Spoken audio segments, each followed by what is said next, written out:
Laidoje pasakojame apie dar vieną Klaipėdos krašto istorinę asmenybę Jokūbą Stikliorių, spaudos darbuotoją, draugijų steigėją ir aktyvų Mažosios Lietuvos visuomenės ir kultūros veikėją. Apsilankysime svečiuose pas Virginijų Viningą, originalų tapytoją, apie kurį sakoma, jog turi savitą stilių. Tai viningiškinių vardėjimai ir spalvos. Apie visą tai laidoje Kultūra Plius netrukus. Sveiki! Šį pusvalandį su jumis Baltikum televizijos eteryje bus Klaipėdos kultūrai ir istorijai skirta laida Kultūra Plius. Virginijus Viningas, originalus tapytojas, vienas iš tų, apie kuriuos sakoma, jog turi savitą stilių. Jis iš tolo atpažįstamas iš viningiškų nuvarvėjusių potėpių.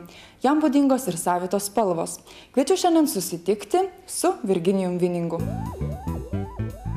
Virginijus Viningas gimė ir augo pasvalyje, kur jau tuomet pasireiškė meniniai jo gebėjimai. Jis jau tada daug piešdavo. Baigęs mokyklą, kurį laiką nesimokė, tarnavo armijoje, dirbo. Tačiau būdamas 24 metų, kaip pats sako, jau visai sąmoningas įstojo į Dailės akademiją. Metus ruošiausi, pas amžinatilsį Angelą Glinskį buvo toks tapytojas. Jis apgyvo pasvalietis irgi ten su mano senelių pažįstami, tai mes taip kažkaip gavosi, kad pas jį atvažiavau rudenį, reiškia, ruoštis, tiesiog per kokius 7-8 mėnesius aš pasiruošiau.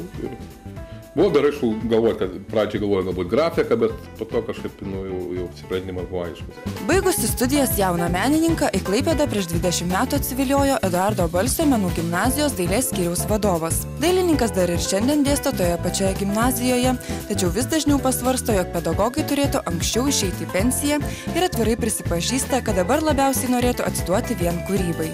O aišku, darbas gimnazijoje, sakykim, kai tu esi 20 metų jaunesnis, esi entuziazmas, esi daug ko nepatyręs, sakykim, netgi iš tų pačių vaikų gal kažko mokaisi. Tu jiem atiduodi viską. Akivaizdu, kad tai ne tik patinka žiūrovam, tačiau ir veikia ir kitus. Aš atsimenu, kol dar Viningas dėstė, buvo kaip mokytojas. Ir kai pamačiau jų mokinukų darbus, tai tiesiog taip atrodo sustatyta eilė tokių mažų viningiukų. Nes iš tikrųjų tas būdas, tapymo būdas, maniera, jis tikrai labai toksai pagaulus ir patrauklus, matyti ir kitiem yra, jo labiau būsimiesiem menininkam išbandyti. Viningas originalus tapytojas turintis savo stilių. Jo tapybos braižas ryškus ir atpažįstamas. Bene labiausiai jį išskiria nubėgę potėpiai. Man labai dažnai jo paveikslus yra tiesiog smagu žiūrėti. Būtent dėl raiškos spalvų sąskambių, spalvų derinių ir taip pat dėl tokio, iš tikro, labai ryškaus ir labai jau kūrybai būdingo bruožo, to spalvų nutekėjimo, bėgimo per drobės paviršių. Pradžiai buvo tiesiog įdomu, toks, dabar nebėra gal tų tiesiog, tų gaivališkų potėpių tiesiog galbūt, jie ne visą laiką buvo reikalingi, sakykime. Pačioje pradžioje, kai jie labai patiko, ten buvo susirėvėjimas, paskui kažkaip jauti, kad juos tiesiog galbūt reikia palikti, kur reikia. Tiesiog atsitiktinė, jeigu jie tinka. Viningo tapyba per 25 metus, kaip sako pats dailininkas, absoliučiai pasikeitė. Nors ieškojimų būta nemažai ir įvairių, tačiau jo darbus galima atpažinti ir iš ypatingos spalvos pajautimo. Dailininkui kartais užtenka tik kelių spalvų, kad jo darbai atgytų, perteiktų emocijas. Jeigu atsimint, sakykime, prieš kokią 10 metų, tai jos tikrai nebuvo tokios. Jos buvo daugiau dominavo, sakykim, baltas fonas, o tik čia yra tas darbas, sakykim, dar likęs senesnių. Tik ten reiškia kažkokie juodi, raudoni, mėlyni, tokie daugiau, gal netgi priminė kažkiek, grafikiniai tokie, bet, kažkaip atsirado viskas palengva, atsirado ta spalva, atsirado drąsa, nes iš tikrųjų baigus akademiją, tai, reiškia, buvo toks, reiškia, visi praktiškai pilkai tapė, kas ir dabar yra. Juoda arba pilka akademinės. Kažkoks toks, reiškia, išskirtinis bruožas. Pas jį sudera ir tos spalvinės plokštumos, tokios ryškios, sodrios, konkrečios labai ir ganėtinai taip ribotos spalvų gama, tačiau patys jų sąskambiai ir tas nuo to, kas atsiranda. tas nuteikėjimas kaip ženklas, požymis kažkokio tokio lyg ir tęstinumo, taip lyg tas erdvėlaikis pačiame darbe pasikeičia, lyg mes turime tokią statišką natūrą, nesikeičiančią drobę, dažai, bet visumui gaunasi toks dinamiškas judėjimas, dinamiška ekspresija. Dar besimokydamas akademijoje pradėjo dalyvauti parodose. 1989 metais Kaune vykus jaunųjų tapytojų paroda buvo pirmoji, o praėjus keliems metams jis savo darbus pristatė ir Klaipėdos parodų rūmuose. Įvairiai reaguoja. Vieni sako, kad agresyviai, kitiem atrodo labai emocinga, reiškia, spalvota. Pas mane buvo, man atrodo, viena iš paskutinių, ne pati paskutinė, bet viena iš paskutinių parodų buvo, vadinasi, atsveikinimas su kėdėm berods, ir ten buvo tokias banano valgytojas. Tai kai kurie atėjo tiesiog išėję, tiesiog pasibaisėję, kaip taip galima. Šokiravimo lygis yra kiekvienam žiūrovui savas. Vėlgi, kas kiek gali priimti, kas kiek negali priimti. Menas neturi būti tik tai toks, kad ateini, hedonistiškai pasigroži, čia labai gražu, reikia tokio ir jis, manau, turi būti visapusiškas, o tai, kad menas apeliuoja į tai, kas iš tikrųjų yra aktualus skaudu pačiam menininkui ir kad tam, kaip tą išreikšti, kaip tą pasakyti, jis kartais gali rinktis labai įvairias priemonės. Man labiau patinka jau toks šokiravimo būdas, negu kažkokiu tai kitokiu jau materialiais dalykais šokiruojant. Dabar Virginijus Viningas kas metus ar kas du pristato savo darbus įvairiose parodose tiek Lietuvoje, tiek užsienyje. Bendraudamas su skirtingų šalių žmonėmis, jis pastebi, jog publika atėjusi pažiūrėti darbų gana skiriasi. Žmonės atėję į parodą nori labai su dalininku šnekėti, praktiškai prie kiekvieno paveikslo eina ir turi jiem pasakoti, kas tai yra. Tai vadinasi, kaip ir edukacinė, vadinasi, menas liaudžiai, va taip, jeigu paprastai. Jiem, reiškia, klausia, kas čia, kodėl čia, va toks, labai įdomus, aišku, ten labai įvairių sluoksnių žmonės ateina į parodas. Tai va, yra toks bendravimas, pas mus yra daugiau galbūt šaltesnis toks, biškai per atstumą daugiau. Gal tik tais vyno išgeria žmonės daugiau, taip jau drąsėja, eina klausia ten. Nors besilankantieji parodose įvairiose šalyse yra gana skirtingi, tačiau menininkų lygis tiek mūsų šalyje, tiek užsienyje yra aukštas ir Lietuvos menininkai savo darbais nieko nenusileidžia Europos kūrėjams. Virginijus Viningas, nors dažniausiai dirba savo dirbtuvėse, mielai dalyvauja ir pleneruose, kur tapo čia ir dabar matomus objektus. Nors ir plenerų metu autoriai kuria atskirai, tačiau savotiškos patirties teikia bendravimas su kolegomis po dienos darbų pertraukų metu. Aš viską stebiu, aš stebiu aplinką, aš stebiu, sakykime, internetą, stebiu televiziją. Sakykime, man labai įdomu netgi kažkokie tai reklaminiai klipai, kažkokie geri, sakykime, kur gali tiesiog jau matyti gatvės paveikslus, sakykime. Tik tais, bereikia juos pertransformuoti, sakykime, užsimti improvizaciją. Kiek susidurėm sąjungui, arba kiek dar matydavau kur nors šaržus piešinti, man tas labai tikrai imponuoja šitas, pavyzdžiui. Tokia jo savybė, tai iš tikrųjų rodo, kad menininkas daro menininko darbą, tai yra fiksuoja. Dailininkas ne tik tapo, jis prisipažįsta, kad ir piešimas jam teikia ne ką mažesnį malonumą. Beje, pernai Virginijaus Viningo iniciatyva buvo surengta jungtinė dailininkų paroda Emocija, kurioje buvo pristatyti šiuolaikinių menininkų piešiniai.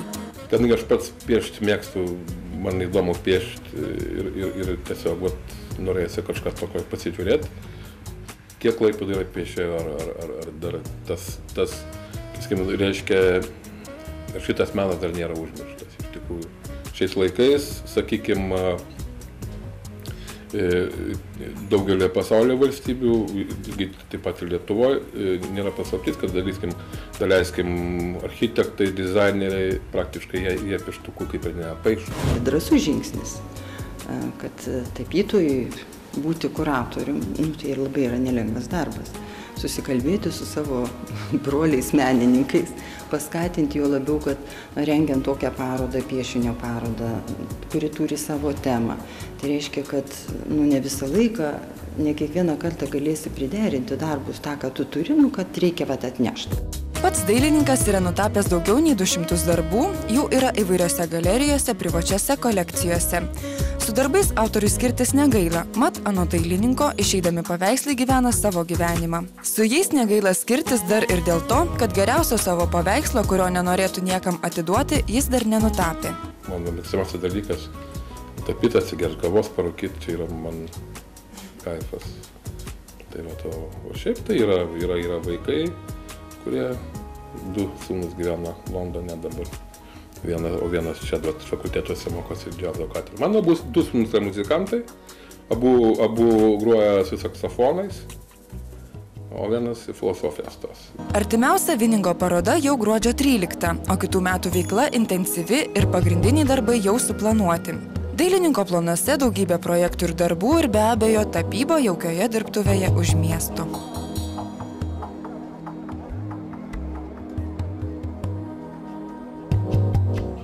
Iškart po trumpos pertraukos papasakosime apie dar vieną aktyvų Mažosios Lietuvos visuomenės ir kultūros veikėją Jokūbą Stikliorių. O dabar Baltikum televizijos eteryje reklama.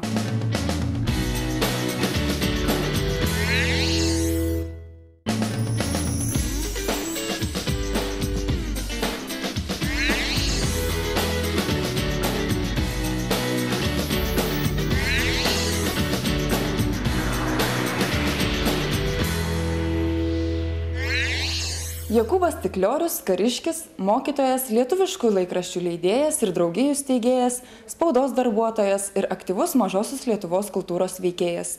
Kviečiu šiandien susipažinti su šia istorinė asmenybė.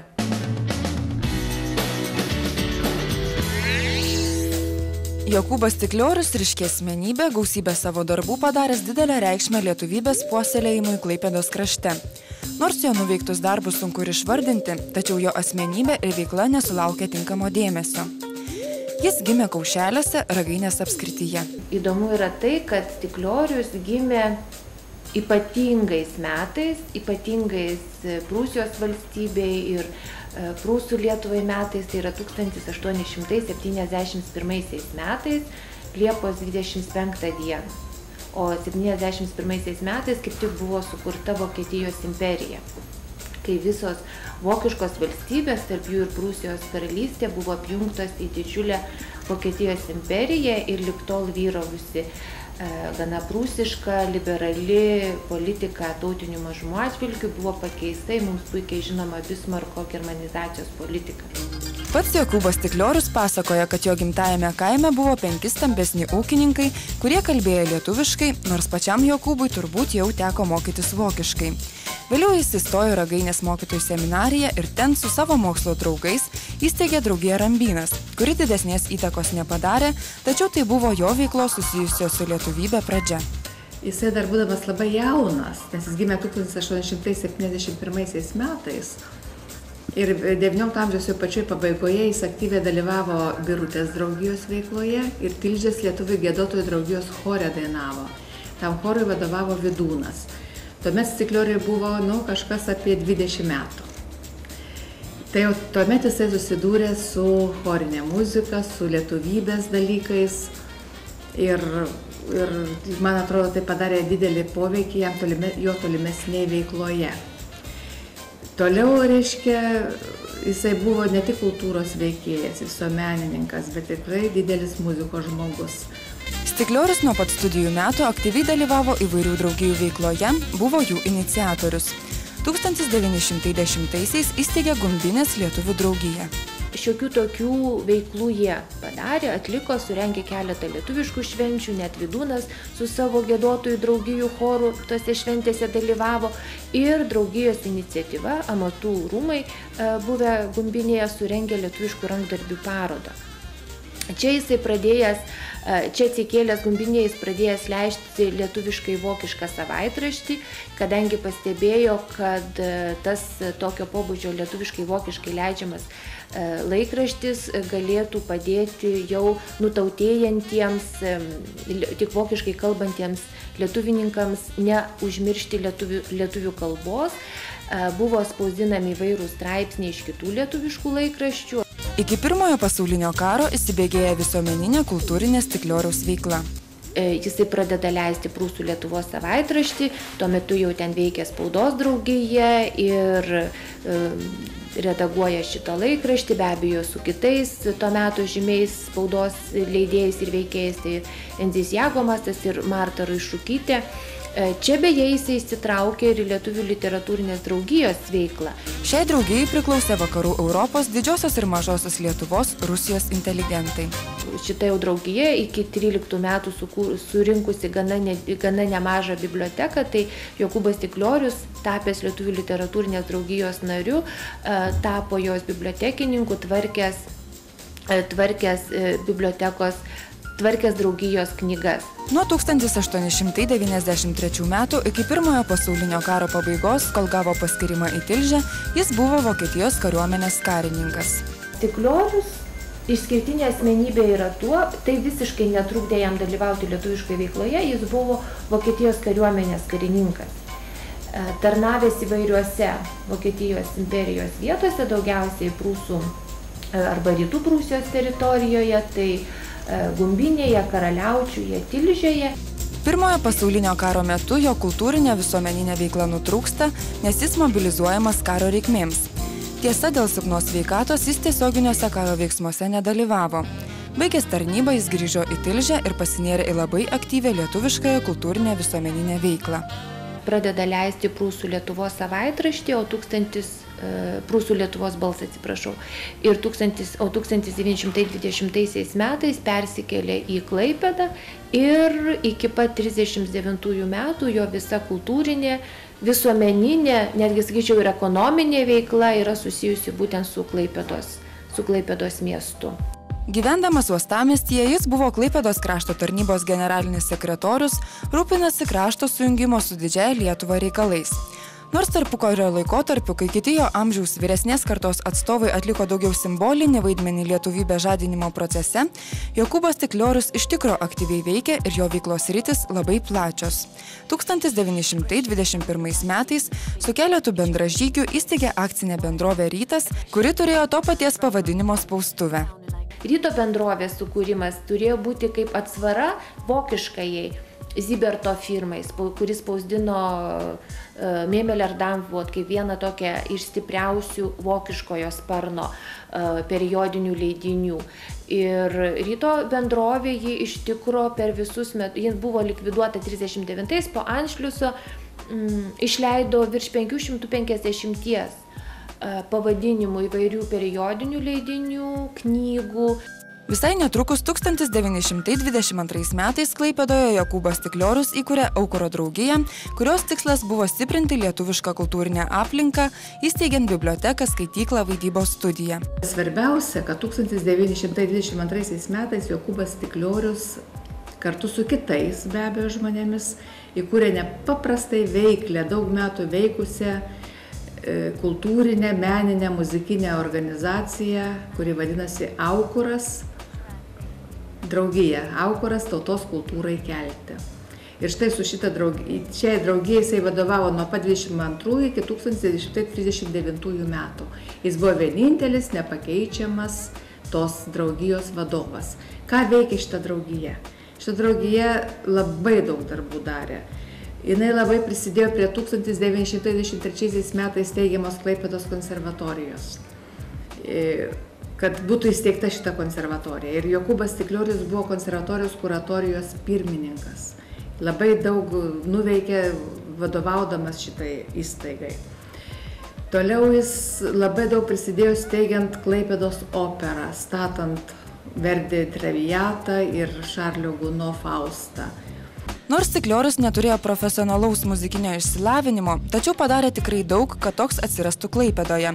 Jis rūpinosi kitų Lietuvos miestų teatrų gastrolėmis uostamiestyje, organizavo kultūrinę švietimo savaitės, kur skaityti paskaitas apie meną kultūrą buvo kviečiami įvairūs žinomi Lietuvos menininkai, kultūros veikėjai. 1923 metais Klaipėdos kraštą sujungus su Lietuva, Stikliorius energingai imasi ekonominės veiklos. Jis buvo vienas iš Lietuvių tautinio banko steigėjų. Įkurtas jisai 1919 metais vėl su tom pačiom intencijom, kad būtent per ekonominį stiprinimą lietuviškojo potencialo tiek žemės ūkyje, tiek pramonėje būtų stiprinama apskritai lietuviška įtaka. O šito banko pagrindinė misija ir idėja tai buvo remti įvairiais kreditais, kitais finansiniais dalykais, būtent lietuviškai į ekonominį elementą. Tai žemės ūkį, pramonę, amatus ir bankas kūrė savo filialus kitose Klaipėdos krašto vietovėse, Šilutėje, Katyčiuose, Vilkiškiuose, Pagėgiuose. Jokūbas Stikliorius nuo 20-ojo amžiaus pradžios pradėjo rašyti įvairius straipsnelius. Vėliau bendradarbiavo laikraščiuose Rytojus, Muzikos barai, žurnale Komersantas.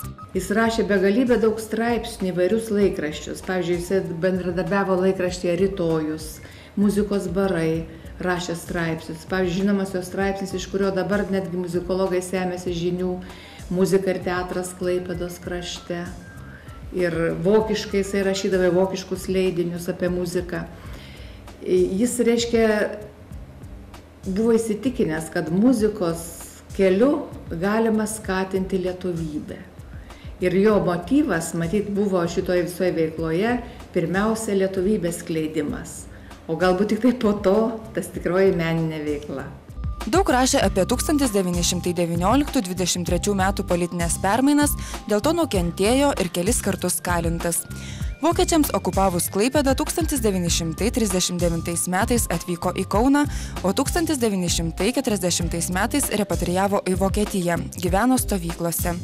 Mirė 1942 metų vasario 19 dieną Tilžėje. Kol kas Jokūbo Stiklioriaus atminimas nėra tinkamai pagerbtas. Planuojama, jog ant namo esančio Šaulių gatvėje, kur gyveno Jokūbas Stikliorius, turėtų atsirasti atminimo ženklas, liudijantis apie šios asmenybės gyvenamą vietą ir nuveiktus darbus Klaipėdoje.